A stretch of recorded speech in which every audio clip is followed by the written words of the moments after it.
dan dibuang ke tempat sampah. Sudah bersih, Bu. Sudah bersih semuanya? Sudah, Bu. Baik, silakan Tadi- duduk kembali. Saya bersihkan, Bu. Pikir saya juga. Baiklah, setelah itu kalau kita sudah merasa nyaman dan bersih, silakan saya minta kepada ketua kelas untuk memimpin doa supaya proses pembelajaran kita pada hari ini berlangsung dengan baik. Ketua kelas kita kan, Bu. Mewakili, Bu, ya. Ya, silakan. Sekretaris. Baik, teman-teman sekalian, sebelum kita belajar, mari doa selesai. Baik, terima kasih kepada ketua kelas. Apa ada yang tidak masuk hari ini? Ada, Bu. Saya absen ya. Izin Naysila. Hadir, Bu. Sodiatinupus. Hadir, Ibu. Ibu akan menyampaikan bahwa kita memiliki tujuan dalam pembelajaran ini, di mana tujuannya adalah melalui studi kasus dan analisis berita, peserta didik secara kolaborasi mampu mengidentifikasi potensi konflik dan tantangan yang muncul. Akibat semuanya bisa berdiri. Bisa, Bu Guru. Satu, A, dua, B, C, D. A, B, C, D. In the morning, brush your teeth. In the morning, brush your teeth. Oke, terima kasih. Tepuk tangan.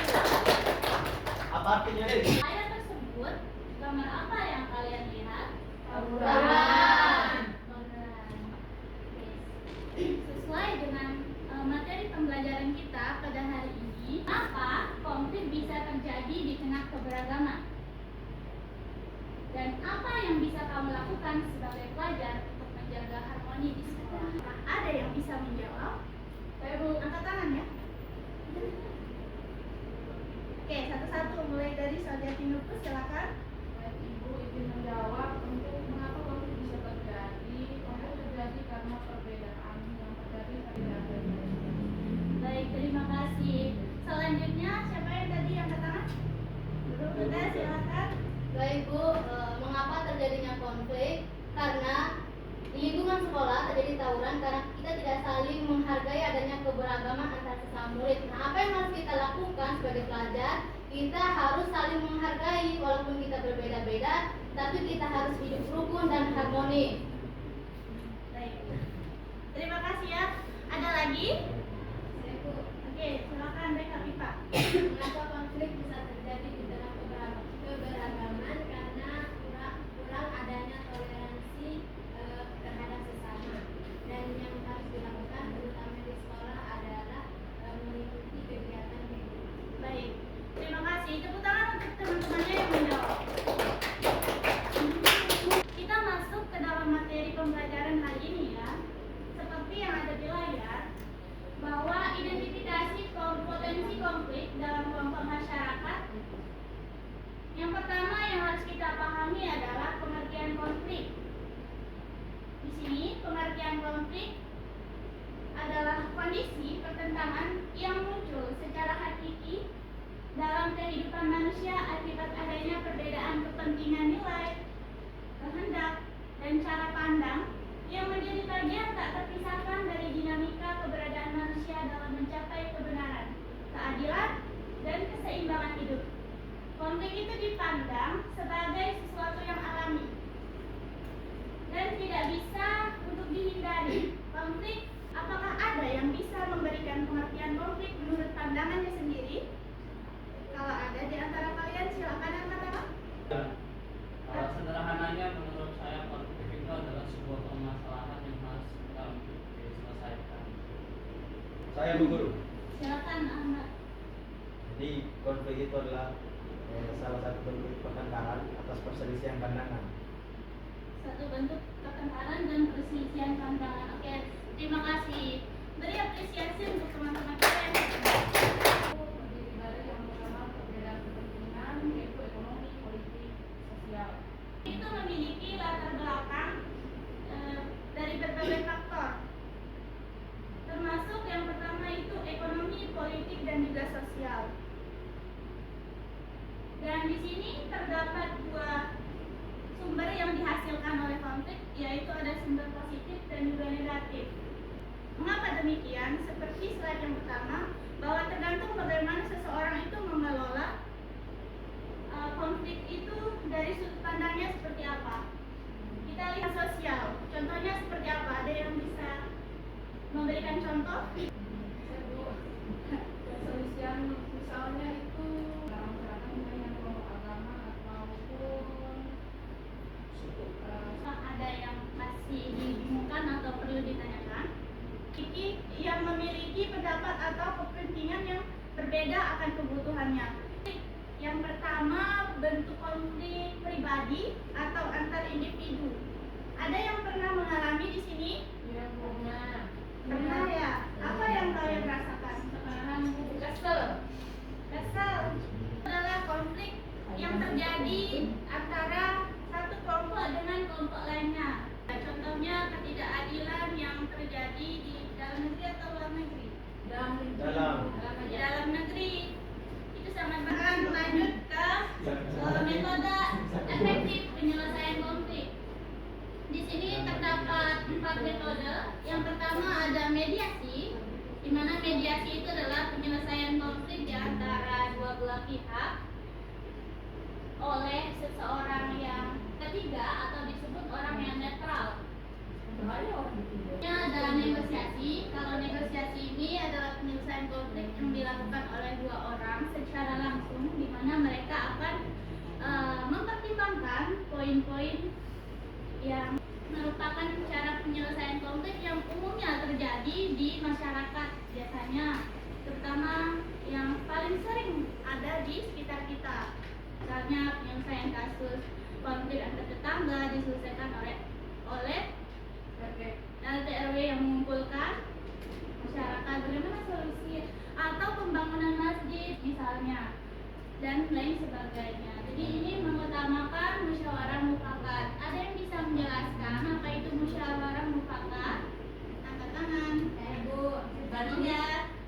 berdiskusi untuk mencari solusi. Berdiskusi untuk mencari solusi sehingga mendapatkan suatu keputusan yang disepakati secara Bersama. Oke, di sini Ibu memiliki sebuah contoh kasus konflik antar kelompok yang terjadi di daerah saya, yaitu di Kabupaten Lombok Utara, di mana sekumpulan remaja ini memiliki kelompok yaitu geng. Mereka rata-rata masih anak-anak di usia belasan tahun. Kemudian salah satu di antara mereka itu mengikuti lomba lari dengan orang-orang yang ada di desa sebelah gitu, di daerah sebelah. Tetapi anak yang mengikuti lomba lari di daerah saya itu kalah, dan ternyata itu yang membuat mereka konflik. Akhirnya di situ dia memanggil geng-gengannya untuk menyerbu kelompok dari geng desa sebelah. Adapun mereka melakukannya itu di waktu malam hari dengan membawa beberapa senjata, dan akhirnya ada yang menjadi mata-mata sehingga mereka ditangkap dan diberikan edukasi serta diberikan sanksi supaya mereka tidak melakukan hal itu kembali. solusinya itu Ya. penyelesaiannya mediasi Mediasi ya bisa mediasi dengan menghadirkan pihak ketiga mereka itu dari yang pada itu ya.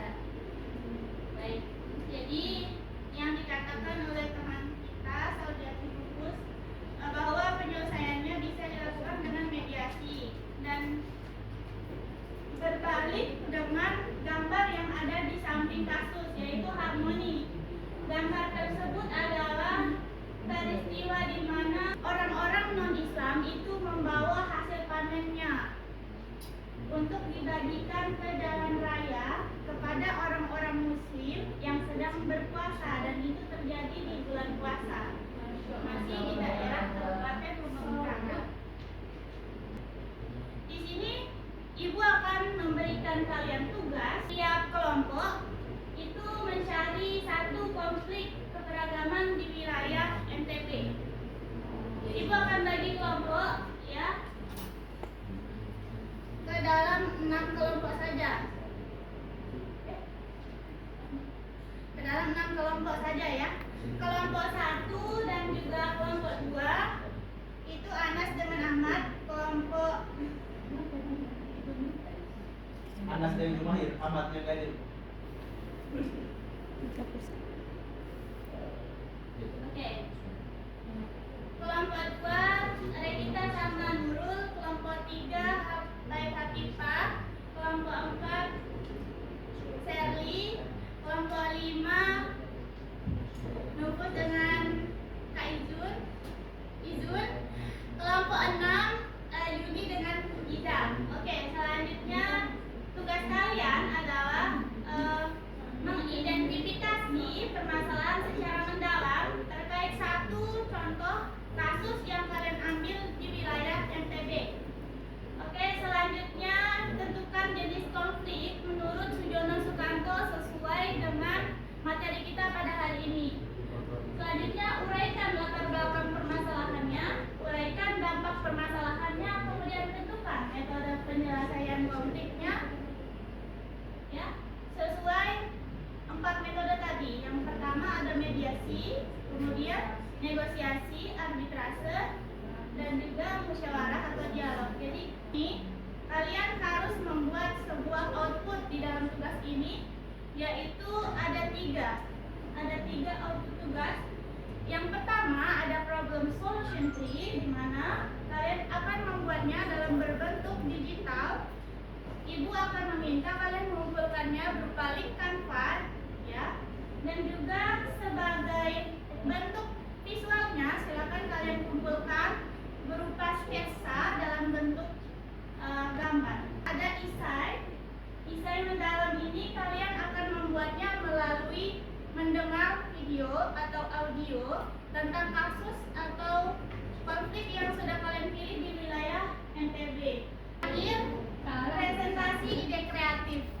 Di sini presentasi ide kreatif akan langsung maju ke depan dan menyampaikan persoalan yang ada di poin kedua. Di sini kelompok 1 dan 2 akan mengerjakan problem solution tree. Kelompok 3 dan 4 akan mengerjakan isai. Kemudian kelompok 5 dan 6 akan presentasi langsung. Akan dikumpulkan pada minggu depan. Oke, jadi untuk kelompok 1 2 nanti seperti ini ya. Untuk Ibu menutup pembelajaran pada hari ini yang ingin menyampaikan atau menyimpulkan materi. Saya Bu, Silakan Saudara Sinupus. kesimpulan dari materi hari ini adalah konflik adalah sebuah masalah yang terjadi di masyarakat sosial dan penyelesaiannya dapat dilakukan dengan 4 cara, yaitu mediasi, negosiasi, dialog, dan arbitrase. Baik, terima kasih. Saya Bu. Silakan Ahmad. Jadi materi pada kali ini kita bahas tentang konflik dan konflik. Jadi hari ini kita sudah belajar tentang pengertian konflik, kemudian jenis-jenis konflik, sampai beberapa metode penyelesaiannya. Ya, jadi konflik itu merupakan sesuatu hal yang sudah secara hakiki yang terjadi secara alami ya, melada di dalam diri manusia. Dan itu kembali bagaimana seseorang mengelola rasa emosi tersebut. Selanjutnya ada jenis-jenisnya, ada konflik individu, kemudian sosial, kelompok, ada ras, ada internasional, dan baik anak-anak sekalian, hari ini apakah ada yang ingin menyampaikan apa yang dirasakan dalam pembelajaran ini? Sangat senang Bu. Terima kasih. Sebelum kita mengakhiri pembelajaran pada hari ini, marilah kita berdoa terlebih dahulu untuk menutup pembelajaran. Oke, baik. Terima Terima kasih ya